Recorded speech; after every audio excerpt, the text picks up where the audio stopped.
அருமையானவர்களே, ஆண்டுடைய நாமத்தில் உங்களை வாழ்த்துதல் கூறி, என்றைக்கும் மாறாத தேவனுடைய இறைவனின் வார்த்தையை உங்களுக்கு நாங்கள் அறிவித்து, நீங்கள் உயிர்ப்பிக்கப்பட வேண்டும், நீங்கள் உற்சாகமடைய வேண்டும், நீங்கள் பலனடைய வேண்டும், நீங்கள் ஆசீர்வதிக்கப்பட வேண்டும், தெய்வீகத்தை புரிந்து கொள்ள வேண்டும், தெளிவு பெற்று மகிழ வேண்டும். இந்த ஜீவனுள்ள தேவனுடைய சத்தியத்தை உள்வாங்கி தடுமாற்றம் இல்லாமல் நின்று சத்தியபரராம் ஆண்டவர் இயேசுவுக்காக சாட்சிகளாய் நிற்க வேண்டும் என்ற உணர்வில் இந்த வார்த்தைகளை உங்களுக்கு நாம் சொல்லி கொண்டிருக்கிறோம். ஒரு தலைப்பின் அடிப்படையில் இந்த நாட்களிலே இதற்கு முன்பு 4 வார்த்தைகளை உங்களுக்கு சொல்லியிருக்கிறோம். இதே மார்க்கு சுவிசேஷம் 10ஆம் அதிகாரத்தின் 45ஆம் வசனத்தில் அடுத்த ஒரு வார்த்தை இருக்கிறது பாருங்கள். அநேகரை மீட்கும் பொருளாக. அநேகரை மீட்கும் பொருளாக. அதற்கு முன்னர் நான் இந்த வார்த்தைகளை சொல்லி வந்தேன் பாருங்க. சரி, அநேகர் அப்படின்னு சொல்கிறார். அநேகரை மீட்க. அநேகர்னா யார்? அந்த வார்த்தை பாருங்கள். எப்படியே அவர் கொடுத்த போதனையின் முன் காரியங்கள். அப்படியே மனுஷகுமாரன் இயேசு ஊழியம் கொள்ள வரவில்லை, ஊழியம் செய்ய வந்தார். அப்படி ஊழியம் செய்ய வந்தவர் இடையில் அந்த மார்க் எழுதுகிறாரு, அநேகரை. மனுஷகுமாரன் என்று சொன்னவர் கீழே அநேகரை அப்படின்னா ஒரு திரளான கூட்டம், ஒரு கூட்டங்களை பற்றி சொல்கிறார். அப்போ அநேகர் யார் அவங்க அப்படின்னா, அநேகர் அப்படின்னா பைபிள் சொல்லுது. ரோமர் 3ஆம் அதிகாரம் 12ஆம் வசனத்தில், ரோமர் 3:12, இந்த உலகத்தில் ஒருத்தவங்க கூட நீதிமான் இல்லையா, ஒரு மனிதன் கூட நல்லவர் இல்லையா. இல்லை, உண்மைதான், நம்ம நல்லவர்களைப் போல இருக்காங்க, அவ்வளோதான். நீதிமான்களைப் போல யோசிக்கிறாங்க, செயல்படுறாங்க, அவ்வளோதான்.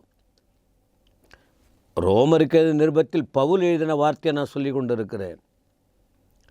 சங்கீதக்காரன் சொன்ன வார்த்தையை பவுல் எழுதுகிறாரு.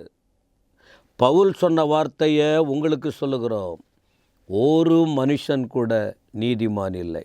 என்னதான் ஆச்சு அப்படின்னா, அதே 3ஆம் அதிகாரத்தின் 23ஆம் வசனத்தில் பார்க்கிறோம். எல்லாரும் பாவம் செய்து தேவ மகிமையை விட்டுட்டாங்க. அப்போது பாவம் அப்படிங்கிற வார்த்தைக்கு முன்ன தேவ மகிமை எல்லாரையும் மூடி இருக்கு. ஏதேன் தோட்டத்தில் அதுதான் நடந்தது. ஆதாம் ஏவாள் பாவம் செய்வதற்கு முன்பு தேவ மகிமை அவர்களை மூடி இருந்தது. பாவம்னா என்னன்னு அவங்களுக்கு தெரியல. என்றைக்கு அவர்கள் பாவம் செய்தாங்க, அன்றைக்கு தான் அங்கே ஒரு வெட்கம் வந்தது. பாவம் செய்யாதப்போ அவங்க வித்தியாசமாக இருந்திருக்காங்க. ஆனால் அது அவங்களுக்கு ஒன்றுமே தெரியல. இப்போ தேவ மகிமை மூடி இருந்ததுன்னா அது வித்தியாசமான அனுபவம். தேவ மகிமை மூடி இருந்தால் அங்கே தேவ பிரசன்னம்.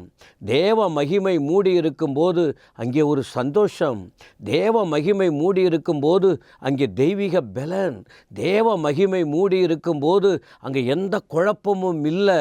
ஆனால் அன்றைக்கு அவர்கள் பாவம் செய்தபோது அங்கே குழப்பம் வந்தது, பயம் வந்தது, வெட்கம் வந்தது, பிரிவினை வந்தது, சோதனைகள் வந்தது, சந்தேகம் வந்தது, கலவரங்கள் வந்தது, தனிமையாக்கப்பட்ட நிலைமை வந்தது, துரத்தப்படுகிற நிலைமைகள் வந்தது, சாபங்கிற வார்த்தைகள் வந்தது, குறுக்குங்கிற வார்த்தைகள் வந்தது, மரணங்கிற சூழ்நிலையெல்லாம் வந்துவிட்டது. என்றைக்கு தேவ மகிமை விலகினதோ அப்பொழுது. ஆனால் அங்கே அந்த வேதம் சொல்லுது, ரோமர் 3:23, எல்லாரும் அன்றைக்கு ஒரு குடும்பம். ஆனால் அடுத்த கட்டம் வரும்போது எல்லாருமே பாவம் செய்து தேவ மகிமை அற்று போயிட்டாங்க. மகிமை விட்டு போயிடுச்சு. தேவ மகிமை இக்கோபோத் தேவ மகிமை அற்று போயிடுச்சு. என கண்பானவர்களே, இப்படி பாவம் செய்து மகிமை அற்றவர்கள் தான் அநேகர். அநேகர் அந்த வார்த்தை சொல்கிறார். அப்போ எல்லாரும் பாவம் செய்தவங்க, மகிமை அற்று போனவங்க. அப்போ என்ன செய்யணும், என்ன செய்ய வேண்டும் அப்படின்னா, அனைவரும் தங்களை உணர்ந்து கிறிஸ்துவை விசுவாசிக்க வேண்டும்.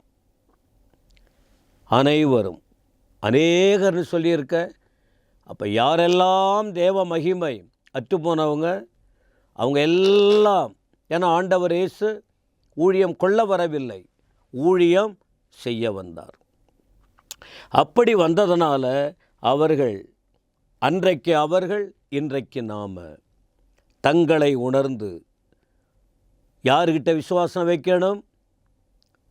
நம்மை தேடி வந்த தேவன், திக்கற்றவளுக்கு உதவி செய்தார்னு சொன்னமே, ஏழைகளை விசாரித்தார்னு சொன்னமே, கைவிடப்பட்டவர்களுக்கு ஆதரவுன்னு சொன்னமே, பாவின்னு தள்ளாமல் அவர்களுக்கு அந்த பரிசுத்த அன்பை கொடுக்க வந்தார்னு சொன்னோமே, இந்த தெய்வத்தை விசுவாசிக்க வேணும். நான் ஒரு பாவி, நாங்கள் பாவம் செஞ்சிட்டோம், நிறையா பாவம் செஞ்சிட்டோம் என்று உணர்ந்து ஆண்டவரை விசுவாசிக்க வேண்டும். ஏன் அப்படின்னா, அங்கே அநேகருங்கிற ஒரு வார்த்தை இருக்குது பாருங்கள். அதற்கு ஆண்டவர் இன்னொரு வழியை வச்சிருக்கிறார். யோவான் 3:16. யோவான் 3:16. அங்கே என்ன பார்க்கிறோம்?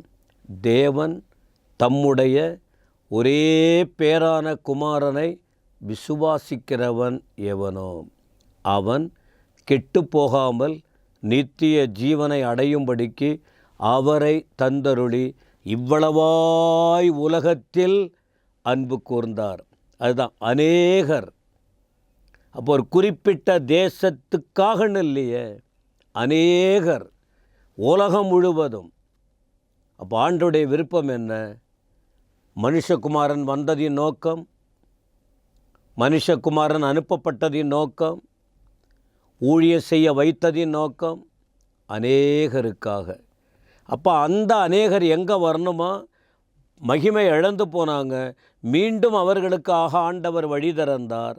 அவர்கள் ஆண்டவருக்கு ஒப்பு கொடுத்து விசுவாசித்து வரும்போது அவர்களுக்கு நித்திய ஜீவன் உண்டு என்று பார்க்கிறோம். அந்த அழியாத வாழ்க்கையை பெற்றுக்கொள்ள, ஆண்டவரோடு வாழ்கிற வாழ்க்கையை அடைய, இந்த வார்த்தைகளை கேட்கிற நீங்கள் நம்பிக்கையோடு கடந்த காலத்தை நினைத்து உணர்ந்து இனி வருகிற காலங்களில் அவரை பின்பற்றி வாழ முன்னுக்கு வாங்க. தேவன் உங்களுக்கு உதவி செய்வார், உங்களை ஆசீர்வதிப்பார். ஆண்டவருடைய கிருபை உங்களோடு கூட இருப்பதாக. ஆமேன், ஆமேன்.